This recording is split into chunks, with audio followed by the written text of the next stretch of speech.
This predator realizes he is going to prison for When a life. young Mennonite woman was found dead in Arizona, He hasn't done. He hasn't? He hasn't. Let's go. the police were desperate to discover why someone would take her several hours away from her home in New Mexico, only to shoot her dead and dump her body. Go, go, go. Sheriff's office, get out of the car! Get on the car. Turn off the car! Step out now! Little did they know that as they worked with the Mennonite community to solve this terrible crime, Call in action or something. authorities would end up discovering a decade's worth of unsolved crimes, all leading back to one depraved man. Get your hands up! Step away from the car! On February 22nd, 2020, Cynthia Schultz was pleasantly spending her morning collecting firewood for her camp at the Sunset Crater National Park, around 20 miles from Flagstaff, Arizona. While out, Cynthia spotted a woman lying face down in the dirt. Thinking something might be wrong, she called out to the woman. However, when she didn't respond, Cynthia had a horrifying revelation. The woman was dead. Cynthia alerted the authorities, and soon the area was swarmed with police, trying to get to the bottom of this tragedy. Yeah, they didn't show anything on that line. He didn't move or nothing. He just came and look, checked her, and Yeah, let's hide the visual. she was real stiff, cold. It was immediately clear to the detectives that this case was a homicide, as the victim had a gunshot wound to the head and her hands were bound together with duct tape. As they inspected the body closer, they noticed that the victim was wearing very modest and traditional clothes, which made them suspect she might be a Mennonite. Mennonites are a Christian denomination that practice a conservative lifestyle, dedicating themselves to their religion and only using Christian. technology that's strictly necessary, such as basic phones. Through forensic comparisons, the police were able to identify the mysterious victim as 27-year-old Sasha Kraus, a Mennonite woman who had gone missing from New Mexico on January 18th, over a month before she was discovered. While police may have finally been able to give their victim a name, it was now time to uncover her horrific story and find out the truth about how she ended up murdered in a national park nearly 300 miles from her home. Through interviews and Actual sick man. investigation, the police were able to determine that Sasha was a Sunday school teacher who had worked and lived on the Lamp and Light compound, a Mennonite community in Farmington, New Mexico. On the night of her disappearance, Sasha was making a quick late-night stop by the Sunday school to finish an errand. When she failed to come home that night, Sasha's roommates alerted the community and the police were soon involved. Unfortunately, the case had hit a dead end fairly soon after beginning, and it seemed like Sasha had simply vanished into thin air. However, not only did authorities now have Sasha's body, they were also able to recover her phone, a key piece of evidence that could likely point them in the direction of their killer. Through phone records, the police were able to deduce that Sasha hadn't just vanished. She'd been kidnapped. As her kidnapper drove her to Arizona, Sasha's phone could be seen pinging off of select phone towers before it died. Throughout her entire trip to Arizona, there was only one other device pinging off of those same towers, and it belonged to a man named Mark This Gooch. guy. Mark Gooch was an airman working at Luke Air Force Base in Arizona, and at first glance it appeared he had nothing in common with Sasha outside of his cell phone He even destroyed evidence, the phone. records. Nevertheless, Lauren Nagel, the lead detective on the case, traveled to Luke Air Force Base and sat down with Mark for questioning. Detective Nagel introduces herself as Detective Jones, as she got married at some point between this interview and her appearance in court. Hi, thank you for your patience. That would work out that way. I asked you to come talk with me and then, obviously I did a phone call, right? Alright, so I'm Detective Jones. I'm with the Sheriff's Office. I'm sure you're wondering what I want to chat with you about. Of course, I'm about to fill you in. We just gotta go through some procedural stuff first. The interview Yeah, I think he already knows. takes place in an interrogation room on Luke Air Force Base and is an ideal setup according to the Reed technique. A popular method of interrogation, there's no barrier between Detective Nagel and Mark, allowing her to observe all of his movements and nonverbal communication. The walls appear to be bare, which is intentional to minimize distractions. It's also helpful that there's only one detective present, which can make the interview feel less threatening. Additionally, Mark is seated near the door, which helps send the message that he's able to leave at any time. This may make him less defensive and more likely to talk. It can also help prevent any false imprisonment claims later. Detective Nagel and Mark speak briefly about his 每顺的现在 switch the seats. responsibilities as a mechanic in the Air Force before the detective asks about Mark's life back home. So what'd you do before Air Force then? I worked in the diesel mechanic shop for about a year and did construction as well. And grew up on Okay, just not for intimidation a then. dairy farm, so. Oh yeah, that's pretty cool. Do you have siblings? Yes, ma'am. 6. Oh wow, really? Yep. Okay, big family. Yeah. Tell me about them. Like how many brothers, sisters? 3 brothers and 3 sisters. Okay, got it. And where are they at now? All over the country. All over? Yes, ma'am. Are you the youngest? Yes, ma'am. Okay. Who would you say you're closest with? I don't know, we kind of got separated pretty good after everybody started moving out. So you're not close with any of them though? I talk with them on the phone here and there, but I'm probably closest. Maybe my brother back in Wisconsin. Oh, gotcha. Which brother's that? It's Sam. Sam. Okay. Mark comes across as a polite, well-mannered airman, but as we'll see over the course of the interview, this is just a facade. So what do you do on your time off? Play on my computer sometimes, play some games, go hiking as much as possible, but work on my car and bike a lot too. Try to stay active. Cool. Do you like go to church or anything like that? No, man, the church closed down. Oh, that's close too? Coronavirus. Got you. Is that something that you We did saw this like a recent case. before it closed? Yes, ma'am. Okay. Yes, ma'am. I would attend church quite a bit. Okay. If you don't mind me asking about that, what kind of religion did you grow up in?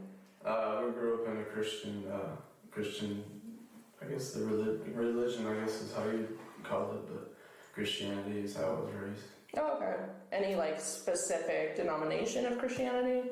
Mainly, they were called Mennonites, or Amish. I'm not sure how familiar you are with that. Not really. Tell me about that. But basically drive darker colored vehicles. We use flip phones when you have internet, stuff like that. So it was pretty sheltered, you could say. Pretty sheltered. Difficult. Same as the car. I got it. With this admission, the police now have another unexpected link between Mark and Sasha. They're both Mennonites.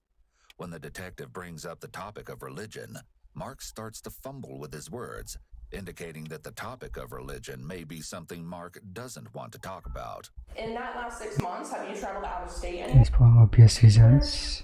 Yes, ma'am. When I came down here, I drove my car from Wisconsin down here. Oh, okay. So you drove from Wisconsin to Phoenix. Correct. Anywhere else? Pretty much state of Arizona. I try to do as much hiking as possible. Mark doesn't know it yet, but he's just been caught in his first lie, the first of many. Using words like pretty much, mostly, and similar sentiments are qualifiers and often throw up a red flag to detectives. These words usually Probably going to Arizona. indicate half-truths or that there's something the individual may not wish to disclose. In this case, Mark saying that he pretty much stays in Arizona isn't true at all, and he's hiding something very big. He also uses filler sounds such as to delay answering so he has time to think about his response. You're probably wondering, why I'm here. I mean, I feel like this is over enlarging a bit. So I'm a detective. I'm with Coconino County Sheriff's Office. Okay. And I am working a homicide investigation. Okay. There was a girl named Sasha Krause that was killed. Did you hear about that case? I've seen it in the news. Yes, ma'am. Tell me what you know about the case. It's basically the news report. She was from New Mexico, right? Mm-hmm. And she left home one evening, and they found her in northern Arizona, like Flagstaff area, correct? Right. So And all the specific details, then that's the case that I'm working. Any idea now why I'd want to no one remembers talk that. to you at all? Probably because I was probably traveling up in New Mexico area, probably. Yeah, that's exactly it. As the detective reveals why she's here interviewing him, Mark begins to show more and more signs that he may be hiding something. When asked what he knows about Sasha Krause's murder, Mark Also, he's a cotton lawyer immediately. vaguely says that they found her. This is a soft way to describe something as violent as a homicide. And they found her in northern Arizona. When suspects shy away from using realistic words such as murdered or killed, this can be a red flag for possible deception as they're minimizing Okay, the crime. that's true. Additionally, Mark uses the qualifier probably 3 times in 8 seconds. Probably because I was probably traveling up in New Mexico area, probably. So we've got these things called license plate readers. Okay. Probably. And your vehicle hit a license plate reader in that area. So tell me about that. You were traveling then. I'm a little confused because at first you said you hadn't traveled, but now did you go to New Mexico? Yes, ma'am. Your vehicle was picked up on that license plate reader in the general area on the same day actually that she went missing. And so what I'm doing at this point is I got to talk to everybody, as you can imagine. That's my job. Anybody who's in the area, anybody who could have seen something. Despite the fact that Mark appears to be intentionally lying, Detective Nagel does a great job of calling him out for it while also remaining non-judgmental. She does this in order to keep Mark from feeling threatened and ending the interview, while also not letting him get comfortable in any of the lies he tells. The more someone repeats a lie, the more confident they will become. She also keeps him calm by not telling him the whole truth about why she's there. Although she's telling Mark that she's just interviewing everyone who got picked up on a certain license plate reader, we know that Mark is surely. actually her number 1 suspect, and that he was found through phone records. This is just one example of the ways detectives can lie during interviews in order to get a suspect to tell them the truth. So why were you in New Mexico that day? I was planning on going, so I was checking out Mennonite churches. I had traveled up to Flagstaff. Mark takes a big pause after he says he traveled, followed by his foot twitching, and then he says to Flagstaff. I had traveled up to Yeah, Flagstaff. he's just nervous. This is something called a cadence switch, which is essentially a disruption in the flow and inflection of speech. In an interrogation, this can be seen as an indication of something being left out of a story, as the speaker paused and changed their speech pattern. I was hoping that ski resort was still open. But Yeah. They were closed due to coronavirus starting up. Mm-hmm. And so I figured I'd go check out a Mennonite church up in that area. So I knew some people from Wisconsin that used to live there. Mm-hmm. And I wanted to go just attend because I've really been missing that social life. Yeah. I used to have at Mennonite churches. Is there any reason why you didn't tell me when I asked you if you've traveled? You didn't mention that to me. Is there a reason that you didn't? No, man, I'm sorry. My memory just, I don't know. It's not what it used to be. I'm tired today. Yeah, that's just a memory. Huh? I'm sorry if I failed to mention that, but Okay. I was not trying to hide or withhold information. Okay, thanks. Once again, Mark is caught in a lie. While explaining why he was in New Mexico, he mentions that he was wanting to go skiing. However, the ski resort he drove to, the Arizona Snow Bowl Ski Resort in Flagstaff, was closed due to COVID-19 restrictions. In actuality, the Snow Bowl didn't close for COVID until March, well after Mark would have been there on January 18th. As he says this, he half shrugs with his right shoulder. It's barely perceptible, but lines up when he says, "I don't know." Internally, he does know, and is just making excuses, but he's not confident in his memory excuse. Mark is also sitting with his leg crossed in a way that creates a barrier between himself and the detective. He switched to this guarded position after he was asked about traveling. When questioned about why he didn't mention this trip earlier, Mark's military formality helps him appear more truthful than he's actually being. He refers to Detective Nagel as ma'am and immediately apologizes for not mentioning the trip because he was tired. Unfortunately for Mark, no matter how polite he is, this omission is definitely a sign that he has a reason to keep this trip a secret, and the detective has certainly picked up on that. Do you remember that day then when he went to New Mexico?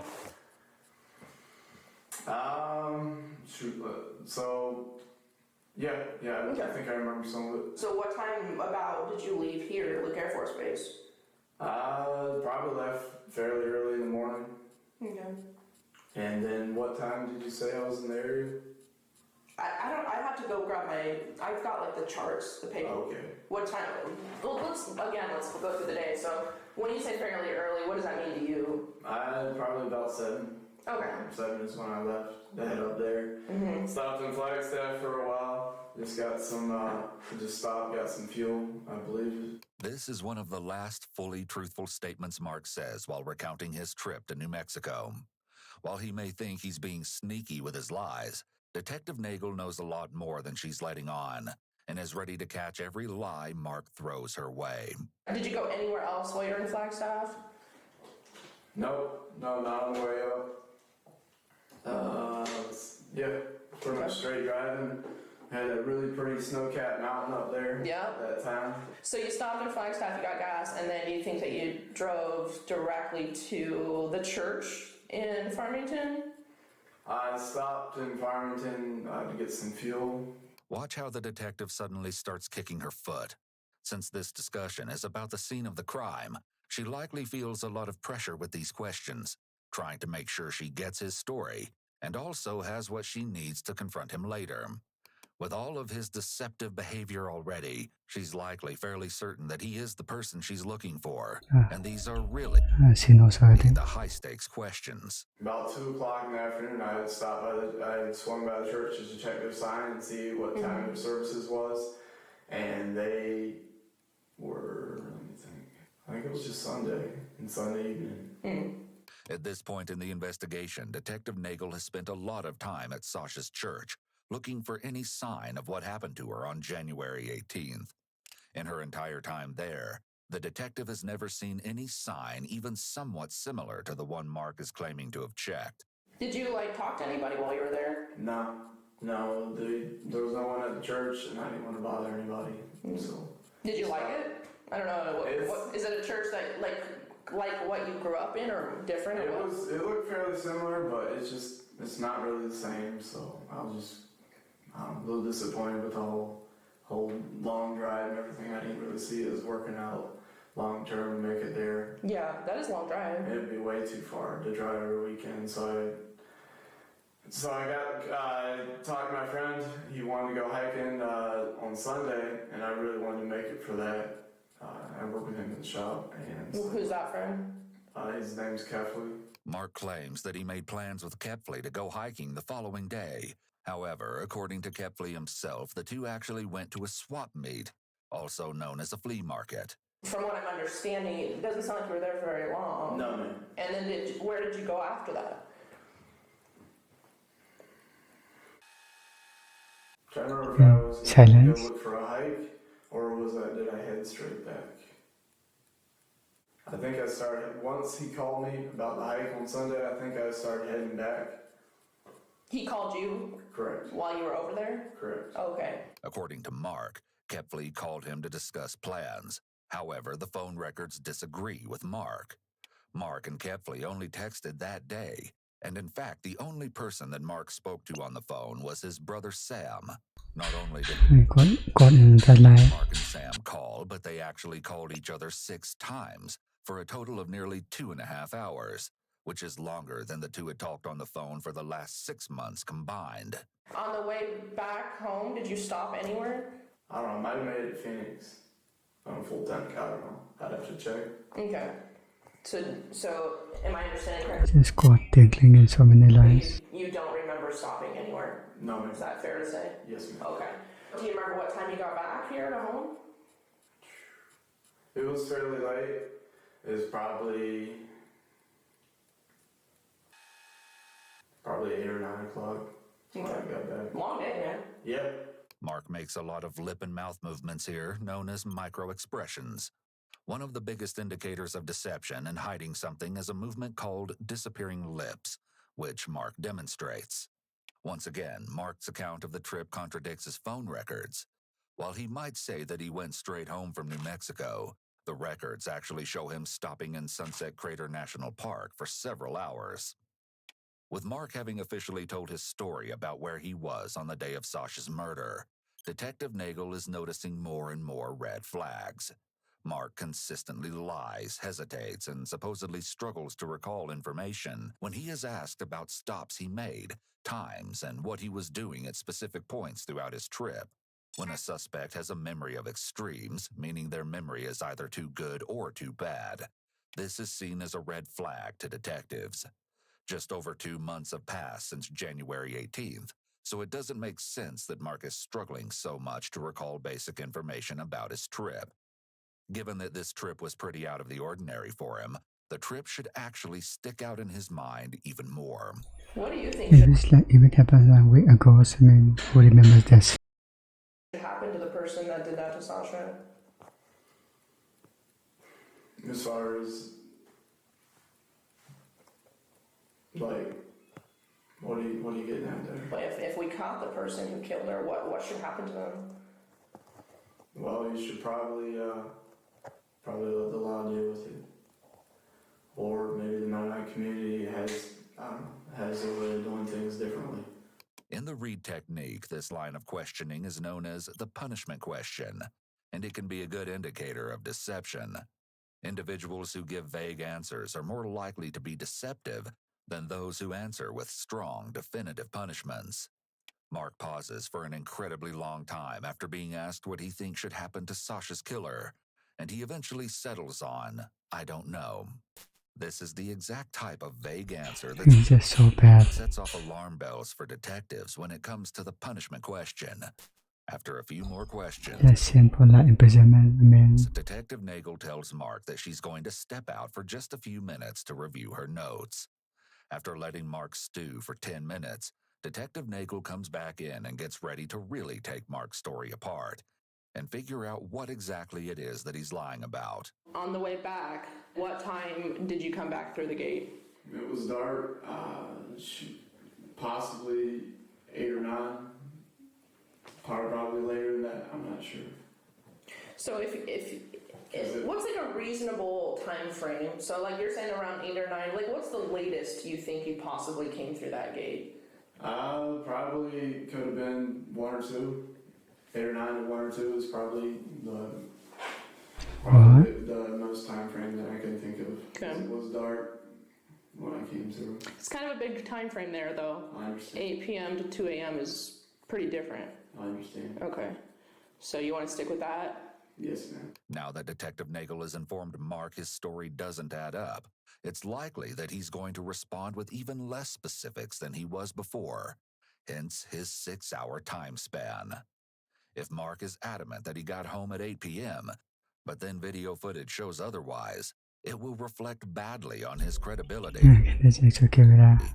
On the other hand, if he admits that So it was bad. 2 a.m. when he got home, then there's a large chunk of time that's completely unaccounted for between Mark leaving the church and arriving home.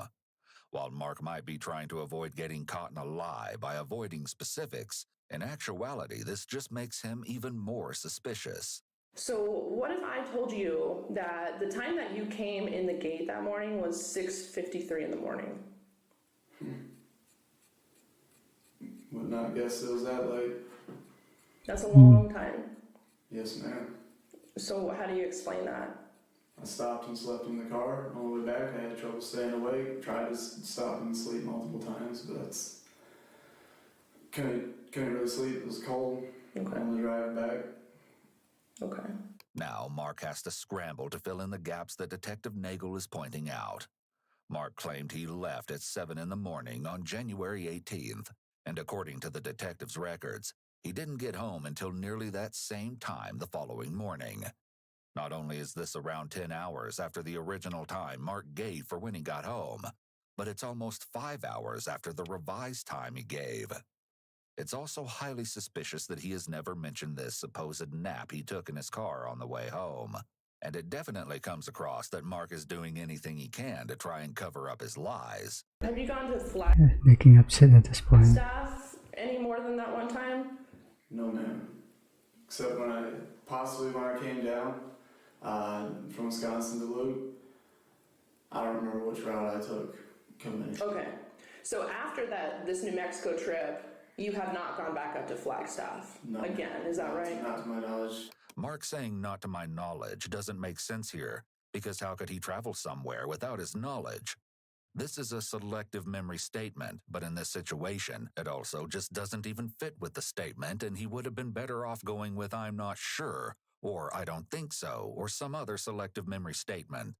He must be starting to really feel some anxiety about this, because his thought processes are less logical and his word choices aren't great. So I know that you went back up to Flagstaff He's pummeling at this point. a couple days later. Okay. And I've got a couple different ways to confirm that, like your gate checkouts and evidence that you were up in Flagstaff. So did you go back to Flagstaff for some reason a couple days later? Possibly went for a drive. Went to go. I don't remember. When asked about going to Flagstaff again, Mark hesitates for a long time before answering. Significant delays can be a red flag for deception. Some questions require thought, so it would make sense for someone to stop and think before answering.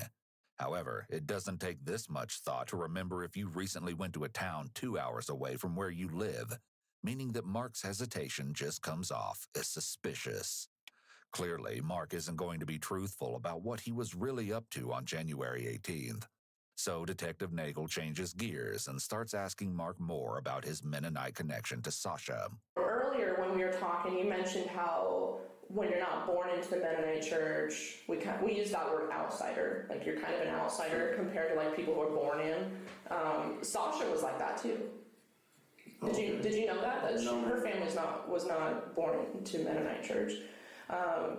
So I'm wondering if you're willing to kind of tell me. I noticed I just saw a little bit of an emotion in you when we talked about that. Is there something that happened to you in the Mennonite church that upsets you? Not really. It's just a way of life, and I didn't really like it. And I was happy to be out of it. My parents left the church. By stating not really, he's denying anything happened to him, but not strongly. By using a qualifying statement instead of just saying no, it suggests that there is something, but he doesn't want to talk about it. Okay. So Mark, what I do for a living is talk to people. Understood. And I just feel like I can read people a little. I know I don't know you. I'm not going to even pretend I do. But there's something there. And is it just something you don't want to talk about? Something that happened that made you leave the church? No, ma'am. I pretty much left the church when my parents decided to leave. Okay. Mark uses another qualifier, but what is more interesting are his lip movements. It seems like his lip movements are his fidgeting behaviors, but he's probably had some training about not showing anxiety both in the home he grew up in, as well as in the military, so he doesn't have a lot of the bigger nonverbal cues that we look for. Yet these lip movements, which continue to return to the disappearing lips, make it clear that he's withholding information. It's almost like he's trying to hold in whatever it is he really wants to say. Body language is so bad. While Mark may be playing it cool, the detective knows he's hiding something. Before this interview even began, Detective Nagel was able to go through Mark's text messages and saw some concerning things regarding his views on Mennonites. In a text conversation, Mark and Sam are told by their brother Jacob, a Virginia state trooper, that he had just given 2 Mennonites a speeding ticket. Mark and Sam are both overjoyed to hear this, and Mark even says that he hopes that Jacob treated the Mennonites like shit. Sam makes a point of calling the Mennonites What's the actual point of this? cultists, giving some insight into how he and his brothers feel about the religion. In another conversation between just Why taking out on the other people? Mark and Sam, Mark tells Sam that his surveillance on the Arizona Mennonites that morning was boring. The use of the word surveillance was incredibly alarming to authorities, and clued them into the fact that he may have been planning some kind of attack on the community for quite a while.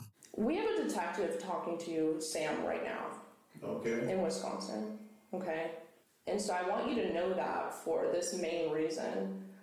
Sam's telling us some stuff, and you're talking to me, and I want to just make sure, what both of you guys are telling us lines up.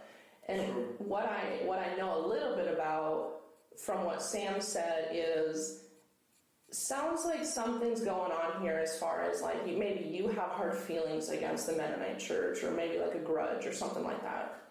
So let me get this straight. You're Definitely. talking to Sam right now, huh? Mm-hmm. So it sounds like I need to get a lawyer because you're trying to pin something on me. Well, I read Only now? your Okay. rights at the beginning of this. Yes, ma'am. I think it's already over. And I'd like to see a lawyer now. You would like to speak with the lawyer? Yes, ma'am. Okay. So I'm not going to ask you any more questions then. I am going to have you sit here for few minutes, Understood. and then I'm going to kind of explain to you what else is going on today, okay? Yes, ma'am. Okay. You go without water? Correct. All right. Detective Nagel is using a bit of the prisoner's dilemma technique, pinning one suspect against the other. We see him do a big anchor point movement immediately after, and his illustrators don't line up with his words. As soon as the detective leaves the room, Mark unbarriers his legs. Detective Nagel's comments clearly struck a nerve with Mark. Maybe he just don't want to choose the dust, right? And for the first time, we see him change his reaction and become stern. He clearly doesn't like that his brother is also being interviewed. Perhaps Mark has good reason to fear that Sam will say too much to the cops, as while Sam refused to answer the majority of questions during his brief interview, he did say one thing that caught detectives' attention. Not only did Sam claim that Mark had a grudge against Mennonites, but when asked if he knew why the cops were questioning him, Sam ominously replied no, but that he knew his brother and how he is, giving police even more reason to be suspicious of Mark.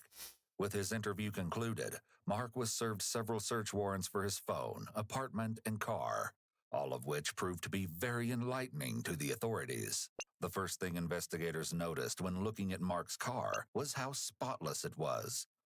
Upon further inspection, they were able to recover a receipt that showed Mark had gotten his car heavily detailed on February 23rd, the day after it was announced to the public that Sasha's body had been found. Additionally, the police also discovered some black nitro He cleared all the evidence, gloves in the car, alongside some suspicious stains. Now that detectives are finally able to scour Mark's phone, more inconsistencies begin to pop up. According to his deletion records, Mark had deleted several files and documents from his Google account early in the morning of January 19th, after returning home from his New Mexico trip. He also deleted several texts with Sam where he discussed getting his car detailed, stating that he wanted the detailers to clean the interior really well. With several concerning, if somewhat circumstantial things found in Mark's phone and car, they had enough to detain him. However, police still didn't have enough evidence to actually connect Mark to Sasha's killing, never mind justify an arrest and guarantee a conviction. There was still the puzzling question of why, as there was no clear motive why Mark would have killed Sasha. Investigators soon began interviewing and interrogating the people closest to him in the hopes that they could shed some light on the case. First, they started with Alex Golub, Mark's good friend from basic training. For the most part, Alex said that Mark seemed completely normal throughout their friendship. However, there was one odd moment Alex mentioned that really stuck out to detectives. Has Mark ever talked about killing people to you? No, ma'am. Just the text that we did have. We were going to go spec ops together, and we were kind of looking at TAC B, and he mentioned in one of the texts that something like he'd be happy to get paid for killing people. Exactly. But I was just like, oh, I mean, that's kind of like a Gooch thing. It's just a weird thing to say, so I was like, oh, that's just Gooch. And also, it's the enemy, so I mean, I don't really... This is joking around, but this is gonna win. Take it as like he's wanting to kill innocents. It's more like the enemy. Okay, these are exactly what you're referring to, probably. See that the highlighted conversation between you guys? Yes, ma'am. Is that what you were just talking about? Let's go TAC B together. Yes, ma'am. Do you have the one where it says he? Yes. Where it says I would like to get paid to kill people. Right. And I don't have the next page, but from what I recall of that conversation, you didn't say, "Whoa, man, that's weird," or you guys kind of just went on. I think I just typed his name in all caps because that's what I would always say. Okay. If he said something just like strange. While Alex laughed off Mark's comment, there's no denying that it's concerning. This text from Mark implies that he may have been harboring these sorts of morbid desires long before targeting Sasha.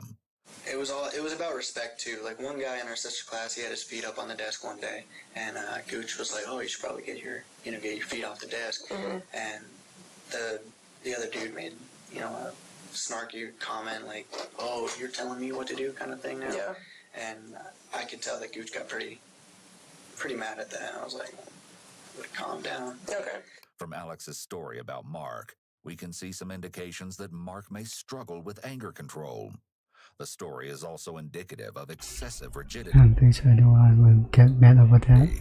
People who are very rigid when it comes to social rules may often get into confrontations with others because they can't cope with seeing any rule-breaking behaviors they deem inappropriate.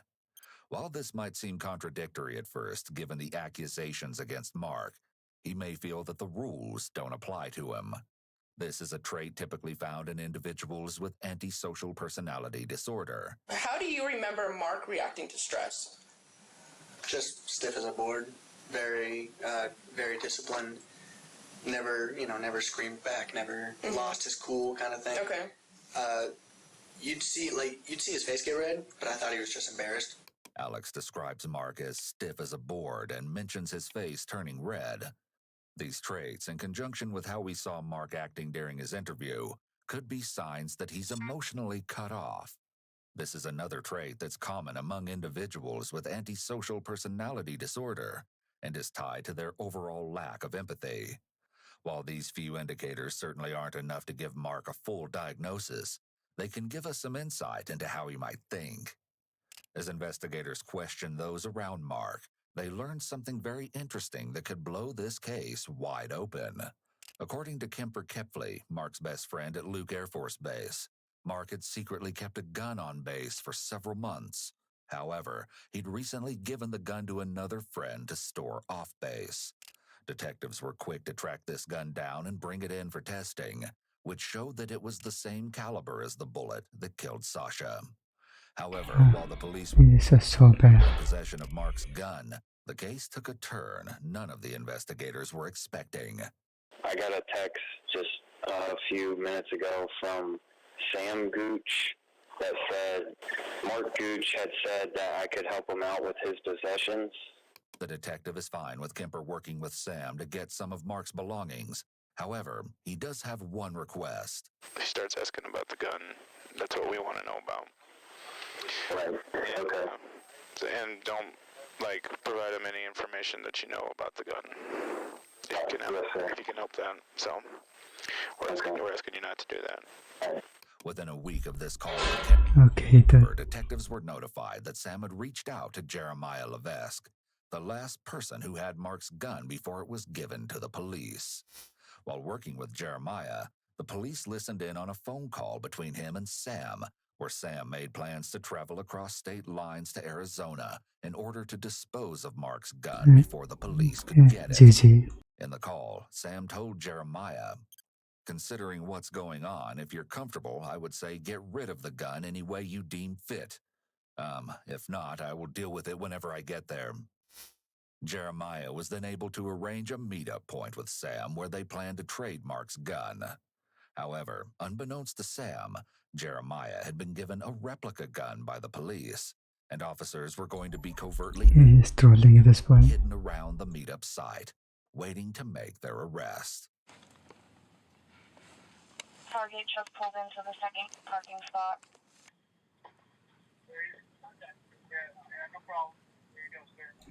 Why is he so dumb?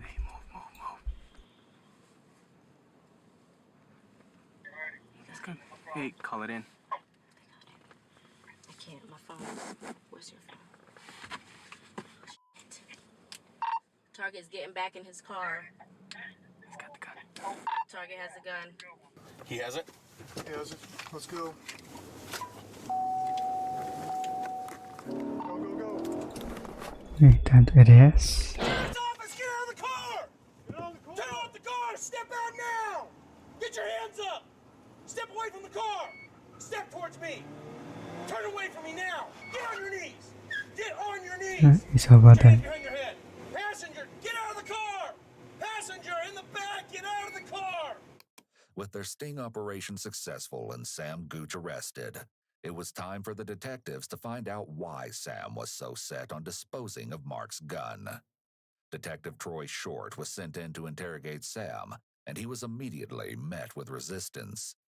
You want to start from the beginning and I believe you think I know more than I do, and so explain me what that means.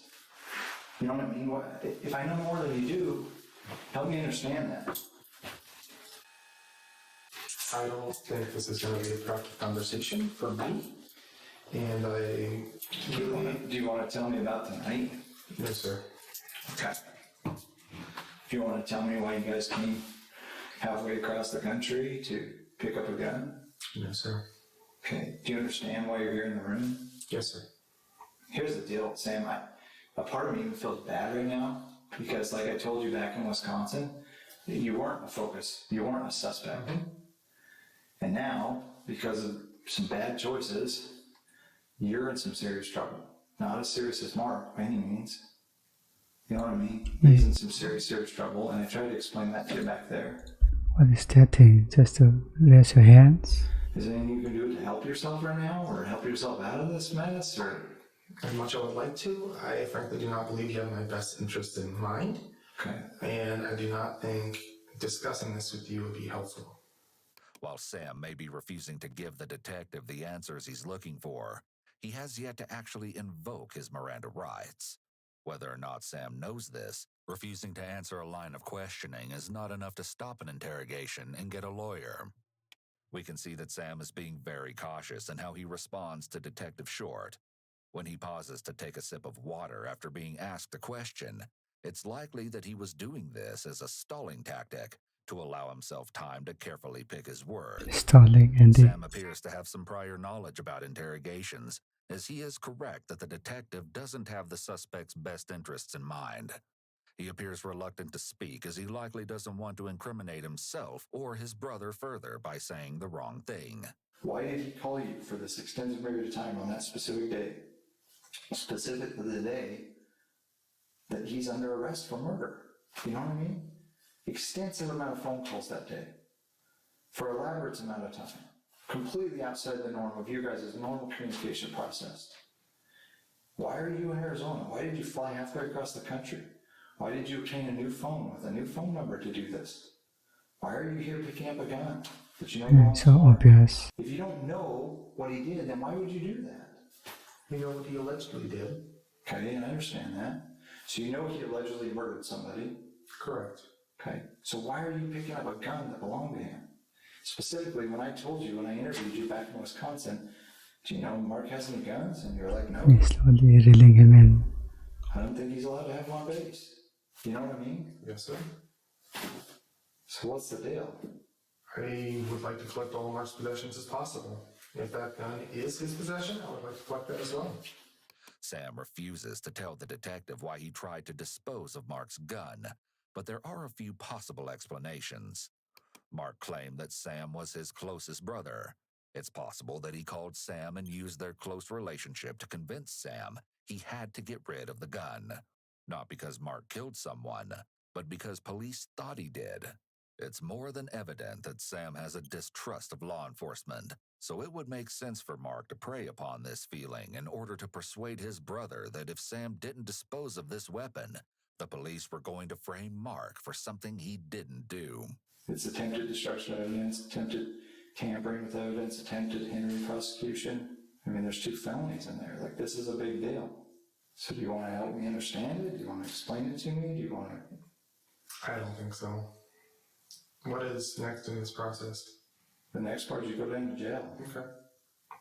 The way I see it, talking and discussing this with you, we will only use it against me to make these charges stick, and to further incriminate Mark. Since Sam clearly understands how his words could be used against him, it's odd that he's still agreeing to sit here rather than asking for an attorney or outright refusing to respond. It's possible that his curiosity got the better of him, and he wants to find out how much the detectives know about Mark's crime. It's also possible that Sam is afraid and feels that if he at least agrees to sit in the interrogation room, he may be able to dodge the consequences of having helped Mark. With Sam's interview at a stalemate, the detectives are forced to look elsewhere for information. Throughout their entire investigation, the one thing they haven't been able to deduce clearly is motive. Was this just a random killing? Or was there something more at play here? While it's clear that Mark had some sort of grudge against Mennonites, it made no sense that someone with no prior criminal history would suddenly plan an elaborate murder 6 hours away from their home. and target someone they'd never even heard of before. At least that's what Detective Nagel thought until she spoke with some Mennonites from Wisconsin and discovered that Mark's past wasn't quite as clean as it seemed. In a phone interview with Mark's former pastor, James Luke Martin, Detective Nagel learned that no one at Mark's former church was surprised to learn that he'd now been arrested in connection with such a heinous crime, as Mark had a reputation for taking revenge on others. Mark had also allegedly been involved in several robberies at the church. When the church tried to punish him for his involvement, his parents stepped in and decided to leave the church for being too critical of Mark.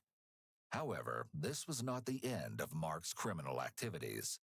While living with his sister in Pennsylvania, Mark was accused of stealing money from the local Mennonites. Soon after, everyone who accused Mark of stealing money discovered that their cars suspiciously stopped working. After investigating further, these Mennonites found that sand had been placed into the oil pans of their cars, causing their engines to stop working. While those affected weren't able to prove it was Mark who put the sand there, it doesn't seem like a coincidence given his interest in mechanics and apparent taste for revenge. Detective Nagel then spoke to Jonathan Martin, the son of Mark's pastor, who provided further examples of Mark getting caught stealing. Jonathan even said that when he was angry, Mark would prowl around the Mennonite community to see what he could find. After speaking with Jonathan's son, Detective Nagel learned that Mark had allegedly robbed the Martins' family store. However, charges were never pressed due to the fact that the store security camera had its memory card stolen, so there was never visual proof of Mark being the one who robbed the store.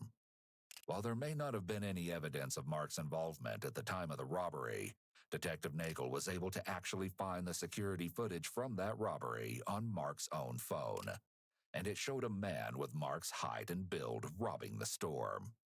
In one of the photos, a car that looked suspiciously like Mark's could be seen in the background.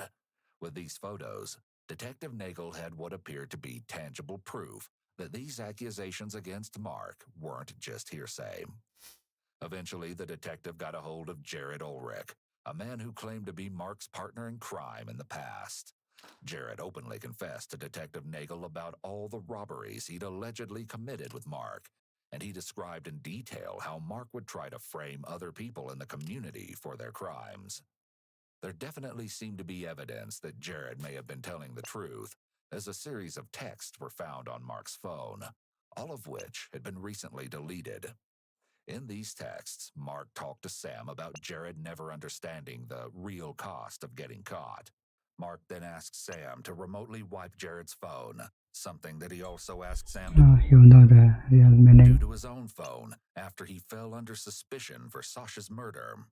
While all of this information against Mark was damning enough, there was still one more disturbing truth to learn.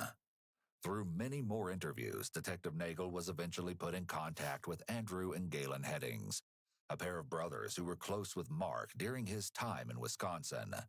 Andrew recounted a time where he had confronted Mark for stealing, and during their conversation, Mark was so cold and bitter that Andrew said he feared for his life.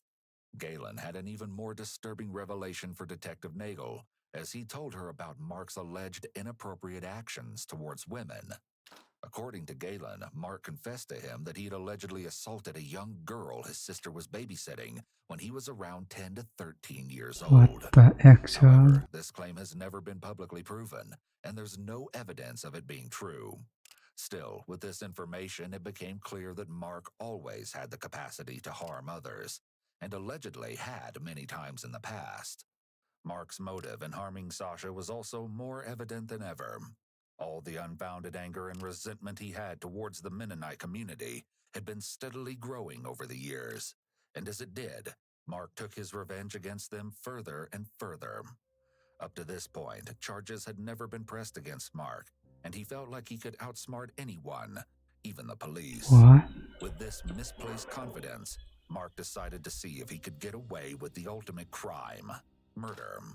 It appears that Mark had gone to the Mennonite community that day in search of a victim, and tragically, Sasha was in the wrong place at the wrong time. Mark grabbed her from her car late at night and no one saw a thing. Still, that didn't prevent him from getting caught. Unfortunately for him, while no one had previously pressed any charges for his theft, the state of Arizona was more than happy to charge Mark for Sasha's murder and put him on trial.